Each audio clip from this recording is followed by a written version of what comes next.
miomana iona amin'Andriamanitra ao. Fandarana izay arahantsika eto amin'ny MATV izy tia isaky ny alahady amin'ny 7:30 maraina. Dia misy ny famerenana amin'ny alarobia amin'ny 1:30 maraina.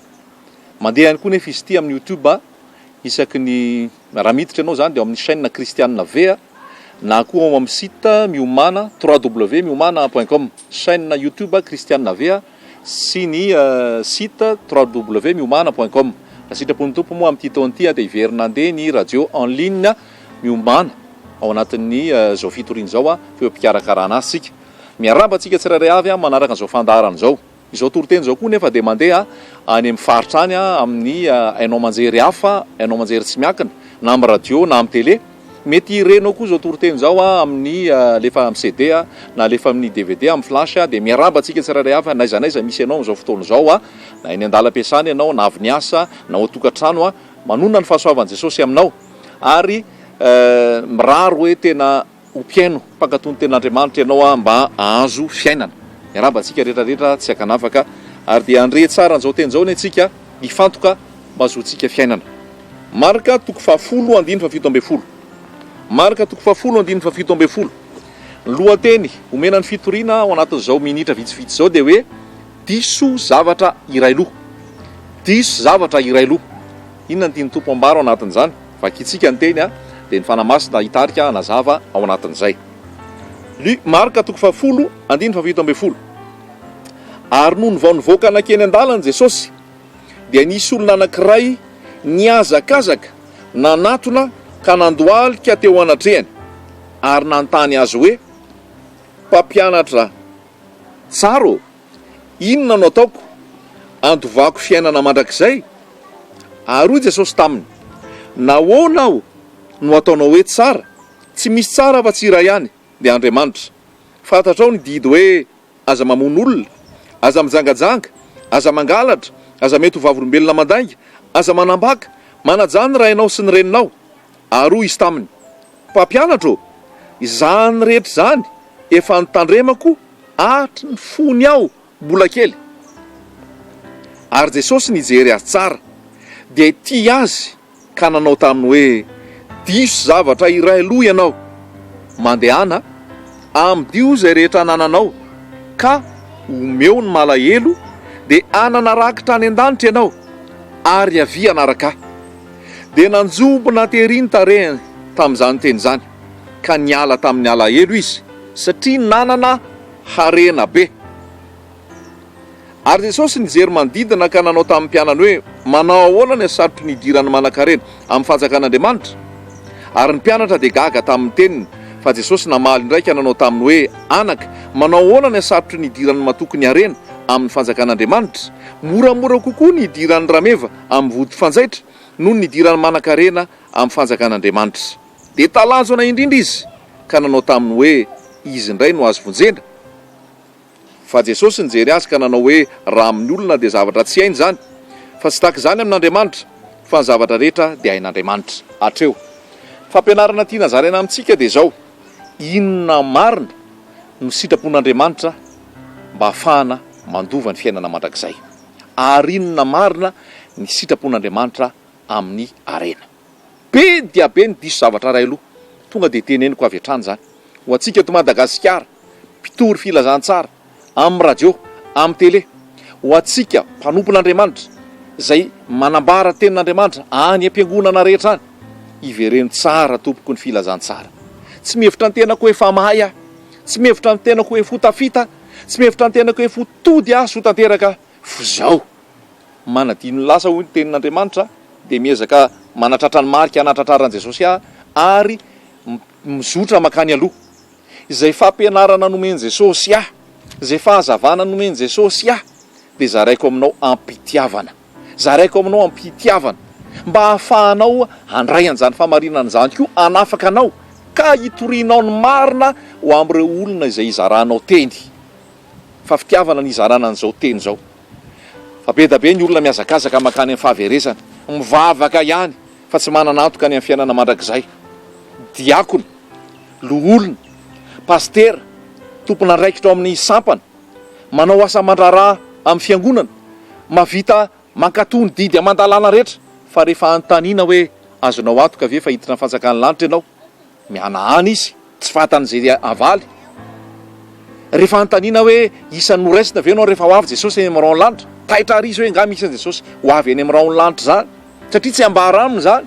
Fa androany tena apetraka aminao ty tenin'Andriamanitra ty, zay tsy hitaonanao amina tokom-pivavahana averiko ihany, zay tsy manangana tokom-pivavahana, zay tsy manangana tokom-pinoana, zay tsy manangana fiangonana. Jesosy ny manangana ny fiangonana, ary ihany teny teo hoe ny fiangonana efa 3 taona zao ny taonany. Rehefa nitsangana tamin'ny maty Jesosy ka nandatsaka ny fanamasina dia teraka ny fiangonana. Fa izahay dia manambara ny fahamarinana amin'ny fitiavana tanteraka anao.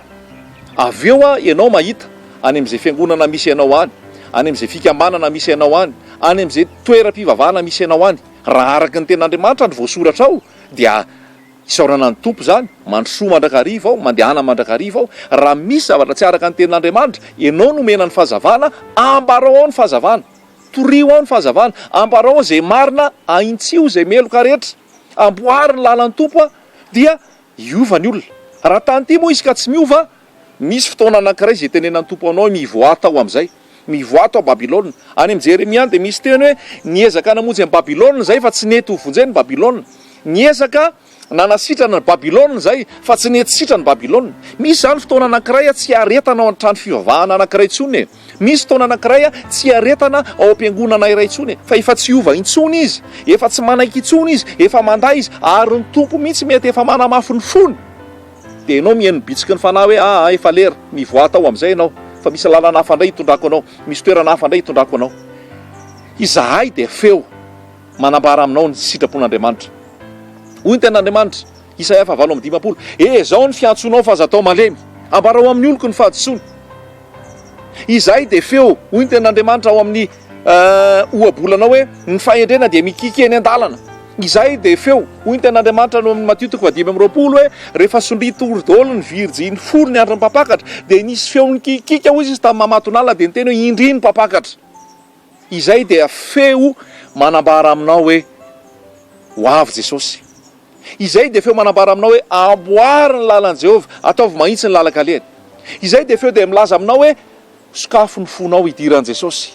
Ifeo milaza aminao hoe atoloran'i Jesosy ny fonao, atoloran'i Jesosy ny fiainanao.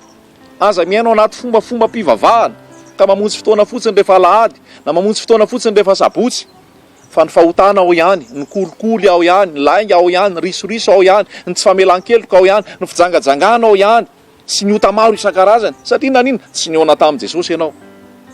Fa fahamarinana tia napetraka aminao dia izay, tianay ianao ary tian'i Jesosy zay, ary noho ny fitiavanay ianao sy ny fitiavanay an' Jesosy, tenin'Andriamanitra milaza any amin'ny Korintianina 2:10, ny fitiavan'i Kristy no manery anay, ary irak'izay solo-tenan'i Kristy tahaka ny Andriamanitra mahampangataka anay aminareo hoe mihavana amin'Andriamanitra ianareo. Fa teto ty raha lehilahy ty, jerevy tsara nge le toetrany, niazakazaka izy dia nanatona sady nandoalika, nisy etaeta-pamonjena nge zany ry havako, niazakazaka dia nandoalika dia niresaka tamin'i Jesosy. Miazakazaka ny olona zao, mandoalika ny olona zao, manatona an Jesosy, fa be da be ny Jesosy santoka, be da be ny Jesosy fitaka. Ty lehilahy ty dia voalaza eo amin'ny 2:20 hoe nanan-karena be izy. Amin'ny teny frantsay izy dia hoe il était extrêmement riche, il était extrêmement riche. Nanan-karena be ty lehilahy ty. Fa izao no lazaiko anao, famarinana mipetraka eto androany dia zao, na ny manan-karena ara mila an Jesosy. So dia verinao fa mandray ty tenin'Andriamanitra ty hoe ho an'ny olona sahirana ny filazantsara, so dia verinao fa hoe ho an'ny olona marary, ho an'ny olona mafiady, ho an'ny olona tsy manana asa, ho an'ny olona any amin'ny faritry Afrika, ho any amin'ny tiers-monde no ilana ny filazantsara. Fa hitanao hoe pirofo zao fa nisy lehilahy manan-karena ty ry havako, ary tena nanan-karena be, fa nila filazantsara izy, nila filazantsara izy. Nisy lehilahy manan-karena ty nanan-katao ty, fa nisy banga tao aminy, nisy tsy ampy tao aminy, diso zavatra ray aloha izy. Ary mampalahelo amin'izao fotoana, be da be ny diso zavatra ray aloha, mangetaeta tenin'Andriamanitra, mangetaeta fahamarinana fa laingany mbola fafo anazy, mangetaeta rano madio fa mbola rano maloto ny ampisotroana azy, mangetaeta sakafo manome fiainana fa mbola sakafo feno pozina nomena azy. androany iverenana tsara ny filazantsara. Inona ny toetra nyity rahalehilahy nanan-kareny ity? Inona ny zavatra nataony? Tsy nahamon'olona izy, olona endry izy zany, tsy tao anatin'ny famonoan'olona. Tsy nijangajanga izy, tsy nandainga izy, tsy nanambaka izy, nanaja ny ray sy ny reniny izy. Ary ny voateny hoe efa nataony efa hatramin'ny-bola kely zany. Nataony efa hatramin'ny-bola kely zany. Ry havako, tsy ny fahatsara toetra amin'ny manofo anao no hidiranao ny fahazakan'ny lanitra. Averiko. Tsy ny fahatsarana fitondran-tena, tsy ny fahatsarana fanabeazana, tsy ny fahatsara toetra no hidiranao ny fahazakan'ny lanitra. Eny, tsara ny tsara toetra, tsara ny tsara fitondran-tena, tsara no tsingon'olom-bolo amin'ny fiarahamonina, tsara no tsara fitaizana. Bonne base d'éducation, bien éduqué, olona manana civisme. F'izao tsy hidirana ny fahazakan'ny lanitra zany tompoko, tsy hidirana ny fahazakan'ny lanitra zany. Mazafa ny tenin'Andriamanitra mampianatra anao mihitsy Jesosy androany.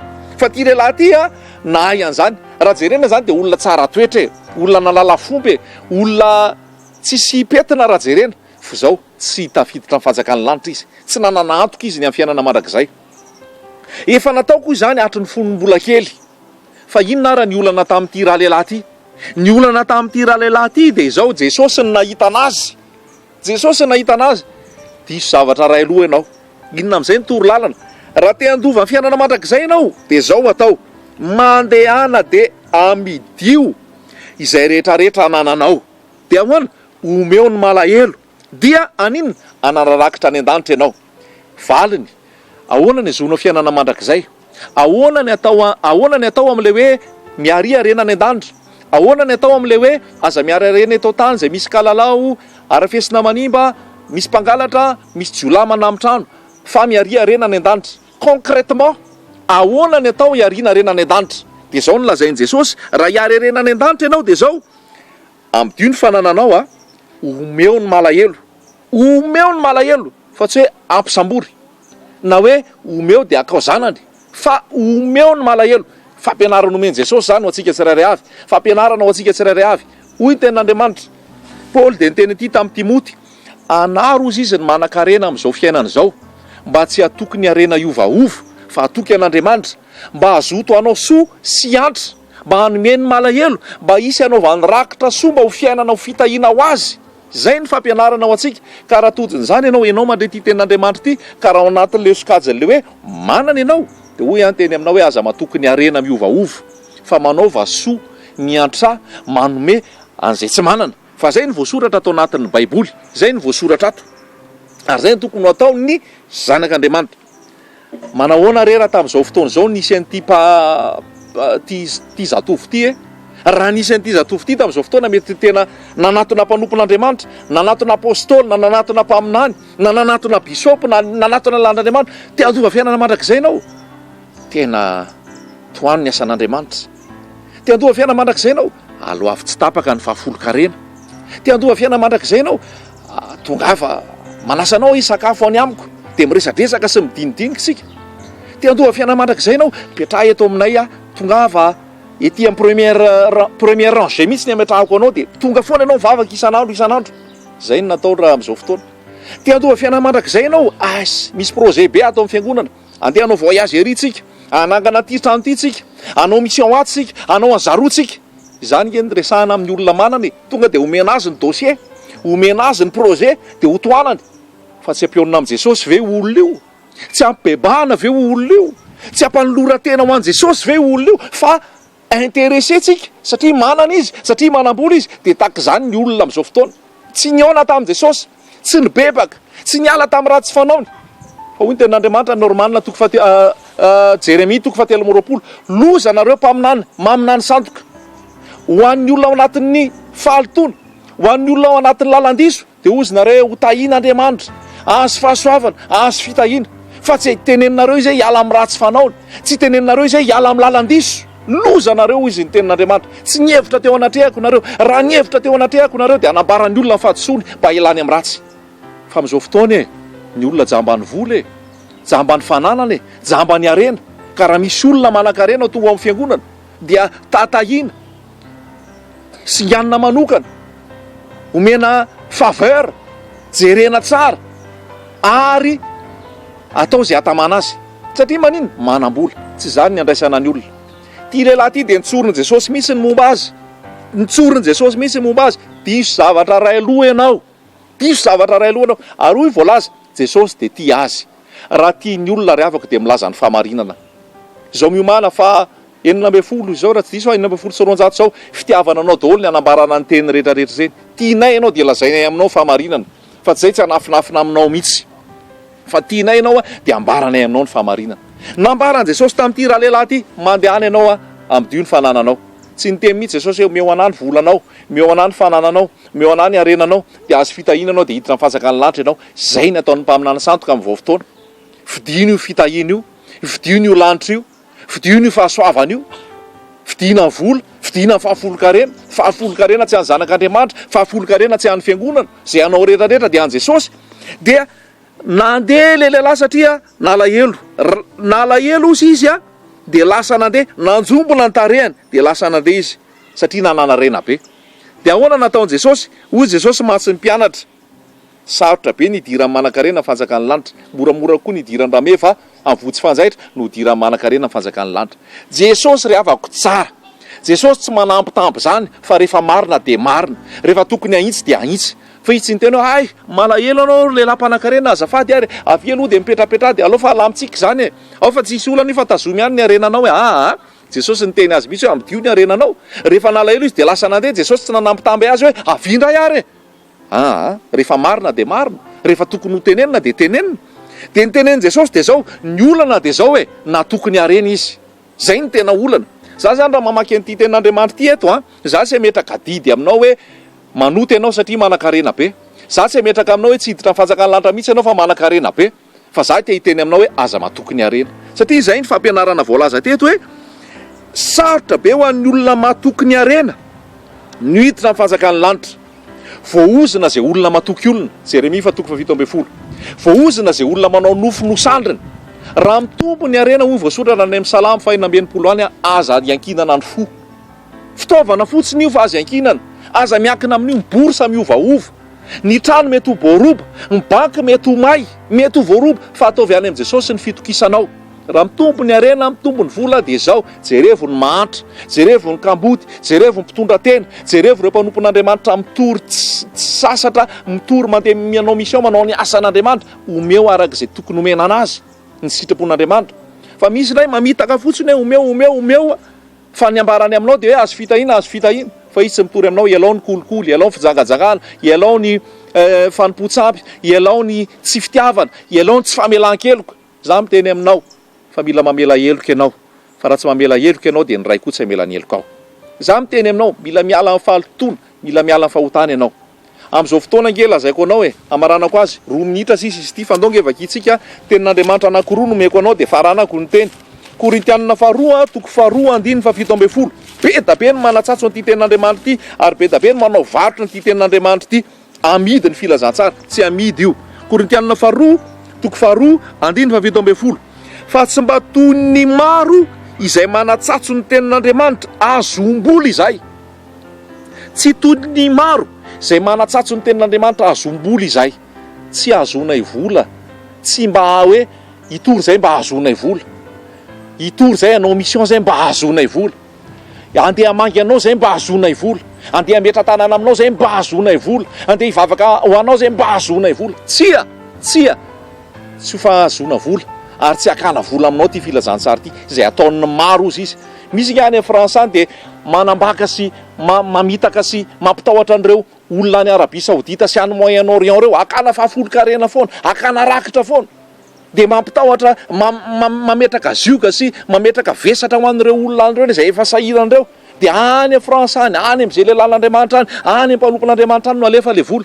Ny dadany etỳ Madagasikara, ny zanany etỳ Madagasikara, ny mamany etỳ Madagasikara, ny olona sahirana etỳ Madagasikara lasa tsy rarahina, fa manino lasa mpanompon'Andriamanitra hono ny vola, fa zay no azona fitahiana. Langy zany, fitaka zany, tsy zany ny sitrapon'Andriamanitra. Fa apetraka aminao tsara hoe tsy toy ny maro izay manatsatso ny filazantsara zay ka te azo volany amin'io. Tsia, fa izay dia amin'ny fahadiovam-po avy amin'Andriamanitra, eo anatrehan'Andriamanitra no hitenenanay ao amin'ny Kristy.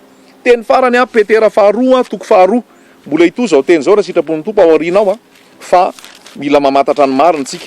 Petera faharoa toko faharoa andininy fa 13, andininy fa 13, ary arany ratsy valiny faratsiny izy, ataony ho zavatra mahafinaritra ny velona vetivety amin'ny fika, be petipetina sy tsiny izy, sady velona amin'ny fanasam-pitiavany raha miara-mihinana aminareo.